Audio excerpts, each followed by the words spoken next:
Olá, pessoal! Vamos retomar o nosso curso de Economia Empresarial com a aula de número 2, onde trataremos da análise microeconômica. A economia, assim como outras áreas do conhecimento, ela se divide em diferentes abordagens, dado o foco de análise e a intenção do aprofundamento. Os níveis da economia eles são representados pela microeconomia e pela macroeconomia. A microeconomia ela está direcionada a estudar as unidades econômicas de forma individual, ou seja, o enfoque ele é dado no comportamento das famílias e dos consumidores e nos fatores de produção, ou seja, ela analisa como as decisões são tomadas e qual o custo de produção das empresas.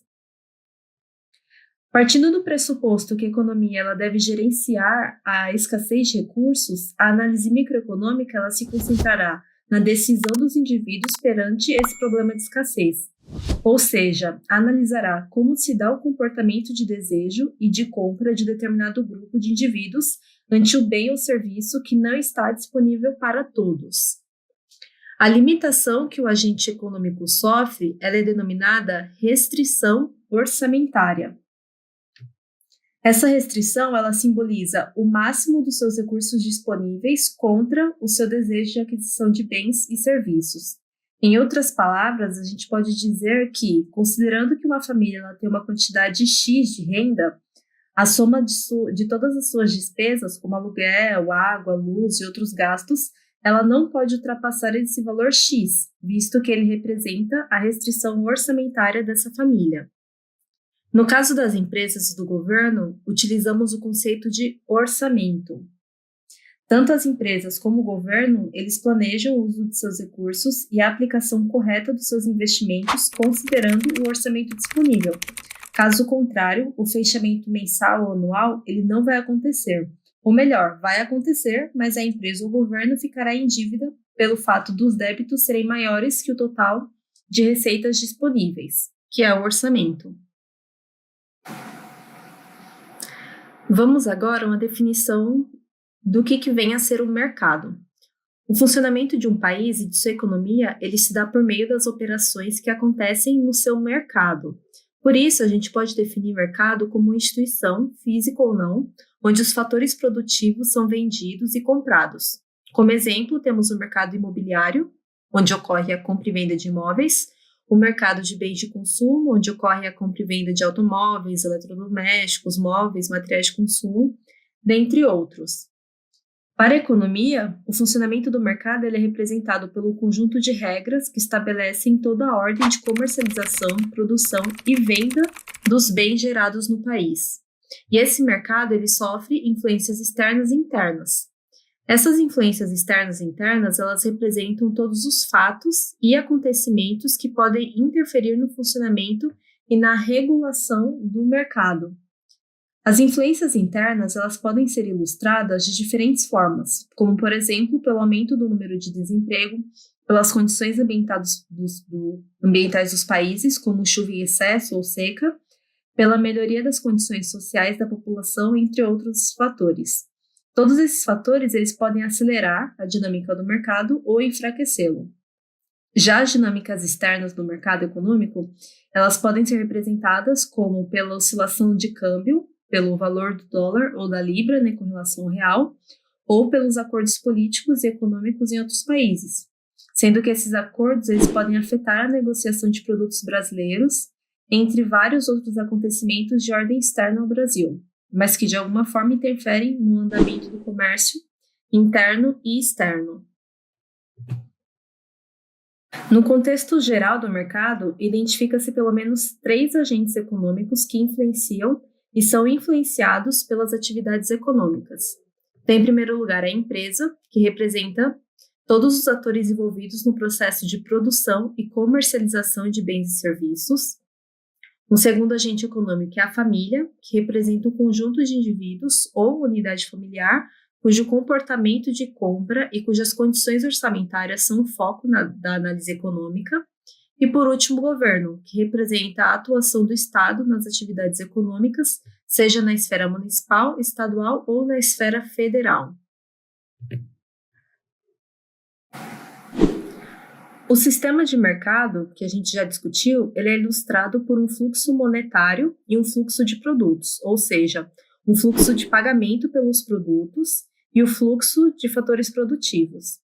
Assim, o mercado econômico ele é representado por dois tipos de agentes, os compradores e os vendedores, os quais são responsáveis por dois diferentes fenômenos, o fenômeno da demanda e o fenômeno da oferta. A demanda de um determinado bem ou serviço refere-se à quantidade que o indivíduo tem a intenção de adquirir, em um determinado tempo, em razão do preço definido e pelo mercado, de um preço definido pelo mercado para sua aquisição. Nesse sentido, a intenção de compra de indivíduo está relacionada ao preço do produto. Assim, nós podemos dizer que quanto maior o preço de um produto, menor será a quantidade que o consumidor estará disposto a pagar. E sobre essas mesmas condições, quanto menor o preço do produto, maior será a demanda pela sua aquisição, uma vez que mais consumidores terão acesso à compra. A partir disso, a gente consegue falar sobre a lei da demanda. A lei da demanda ela explica a relação inversa existente entre o preço de um bem e a quantidade que é demandada, no sentido em que o aumento dos preços diminui a quantidade demandada e, em contrapartida, a diminuição do preço aumenta a quantidade demandada. Então, para fixar, né, quanto maior o preço, menor será a demanda, e quanto menor o preço, maior será a demanda. Esse gráfico aqui, ele mostra justamente qual que é essa dinâmica da lei da demanda. Então, nesse eixo vertical, a gente tem o preço de um determinado produto, e no eixo horizontal, a gente tem a quantidade de um determinado produto. Então, quando o preço é zero, a quantidade, quando o preço está lá em cima, né, na verdade 20, a quantidade demandada ela é muito baixa, ela chega a zero. Zero pessoas têm a intenção de comprar quando o preço desse produto X está a R$20. Entretanto, conforme esse preço vai diminuindo, então tá vendo aqui, um preço de 15. Já a quantidade demandada por esse produto já aumenta, então vai de 0 para 1. Se o preço ele cai para 10, a quantidade demandada já aumenta, vai para 2. Se o preço vai para 5, aí a quantidade demandada já vai para 3. Então, aqui é uma relação que é inversamente proporcional, né? Então, quanto menor o preço de um determinado produto, mais as pessoas elas vão ter essa intenção de compra. Então, maior vai ser a demanda por esse determinado produto. Já a oferta, ela está relacionada à intenção dos produtores de determinado bem, produto ou serviço. Peço desculpas por interromper sua aula por um breve momento, mas tenho algo importante e vantajoso para compartilhar com você. Se você está gostando desta aula, tenho uma ótima notícia. Agora você pode levar sua experiência de aprendizado para o próximo nível fazendo sua matrícula em nosso site. Ao se matricular, você terá acesso exclusivo a uma série de benefícios. Primeiro, você pode baixar a apostila completa do curso em PDF, perfeita para acompanhar as aulas e revisar o conteúdo sempre que precisar. Além disso, ao concluir o curso, você terá a oportunidade de adquirir um certificado de conclusão, um grande passo para o seu desenvolvimento profissional e acadêmico. E sabe o que mais? Ao assistir às aulas diretamente em nosso site, você terá uma experiência de aprendizado sem interrupções ou propagandas. Isso significa mais foco e eficiência no seu estudo. Então, não perca essa chance. Clique no link na descrição deste vídeo ou visite nosso site para se matricular agora mesmo. É rápido, fácil e vai transformar a maneira como você aprende. Agora, vamos voltar à aula. Obrigado por sua atenção e nos vemos no site. Bem, produto ou serviço, em oferecer no mercado uma quantidade desse item por uma quantia X de valor. Também podemos dizer que a oferta ela está relacionada com o quanto o ofertante está disposto a vender e por qual preço, considerando o custo marginal de produção. Então, o produtor, para produzir um determinado bem, um produto ou fornecer um determinado serviço, ele vai ter um custo também de fornecimento desse produto, desse serviço. Então, dependendo do preço de venda, vai ser interessante ele produzir esse produto, ou pode ser que essa produção deixe de ser interessante para ele. Então, na oferta, a gente vai analisar justamente esses fatores. Assim, nós podemos construir uma curva de oferta, que ela representa a relação entre o preço do produto e a quantidade que está sendo ofertada. Assim, quanto maior o preço, maior será a quantidade ofertada pelo produtor, uma vez que os ofertantes buscarão maior lucro frente ao aumento da oferta. Então, esse gráfico ele mostra justamente a relação entre a quantidade vendida e o preço de determinado produto. Então, quando esse produto ele custa 5, os produtores eles vão conseguir ofertar no mercado somente uma unidade desse item. Conforme esse preço aumentando, para R$ 10 eu tenho uma quantidade de oferta de 2, para R$ 15 uma quantidade de oferta de 3 e para R$ 20 uma quantidade de oferta de 4. Então, quanto maior o preço desse produto, maior vai ser a oferta desse produto no mercado. Aqui é importante a gente ressaltar que a curva de oferta ela também pode sofrer um deslocamento em razão de alguns aspectos, como o preço dos fatores de produção e também a tecnologia disponível para conseguir produzir eles. Quando ocorre uma melhoria nos meios de fabricação de determinado bem, seja pelo uso de tecnologia ou não, ou por alguma outra razão, o preço dos fatores de produção ele vai ser reduzido. A curva de oferta ela vai ser alterada, uma vez que a maior quantidade de produtos ela estará disponível para venda dessa forma.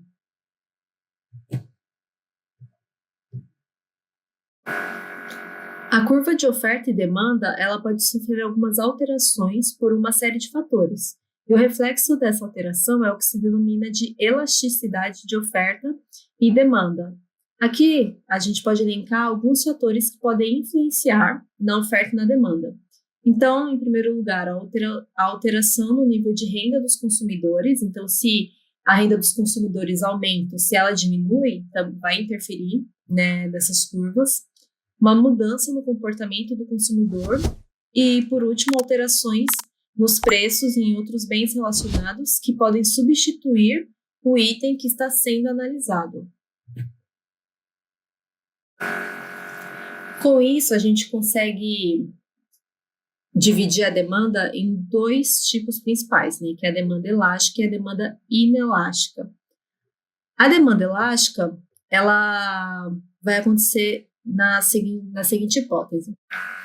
Imagina que você tem uma situação, por exemplo, uma crise econômica, onde a renda das famílias ela cai. Se a renda das famílias cai, seja por uma redução do salário, ou às vezes até por desemprego, essas famílias elas vão direcionar o seu custo para os itens que são essenciais. Então, itens de higiene pessoal, ou itens de alimentação básica. Então, esse daí vai ser o foco para o gasto dessas famílias. Então, itens que não são muito essenciais, como comprar eletrônicos que têm um preço muito elevado e que às vezes não é muito necessário nesse período, ou a compra de um novo carro, eles vão ser postergados, vão ser custos que vão ser deixados mais para frente. Então, aqui, quando a gente fala de demanda elástica, a gente trata de produtos e serviços que são muito sensíveis à variação de preço.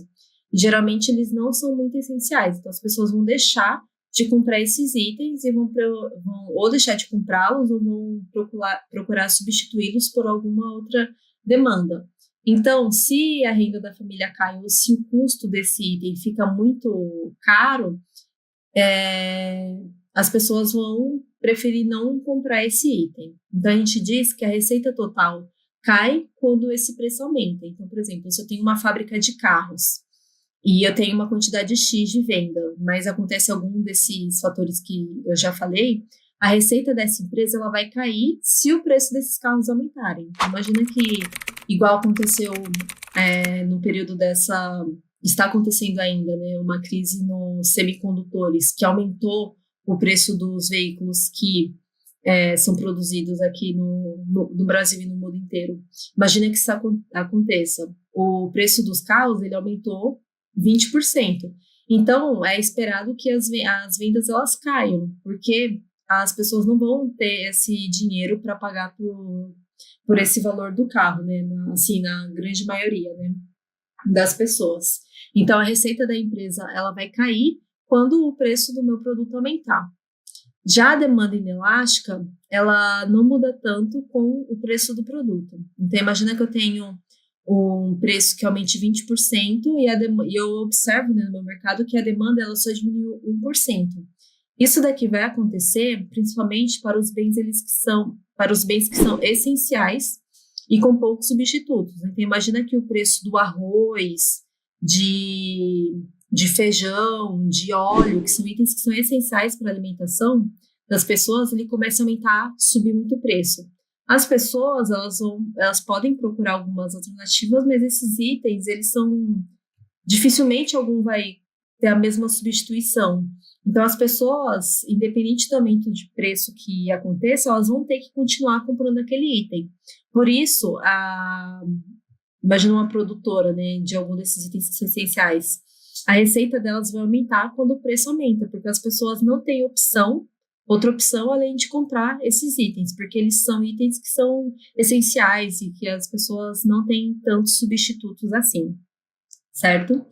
Então, com esse slide sobre elasticidade, a gente finaliza a nossa aula de número 2 e nos vemos na próxima aula. E aí, tudo bem? Estou passando apenas para deixar um recado bem rápido para você que acabou de ver essa aula e que gostaria de assistir a todas as aulas desse curso. É bem fácil, basta você clicar no link que está na descrição deste vídeo ou acessar www.novacursos.com.br. Fazendo sua matrícula em nosso site, você terá acesso a todas as aulas desse curso e mais centenas de outros cursos, além de poder fazer avaliação. E caso você queira, poderá estar adquirindo o certificado com um valor bem acessível. Esse foi o recado que eu queria dar, aguardo sua matrícula. Até breve!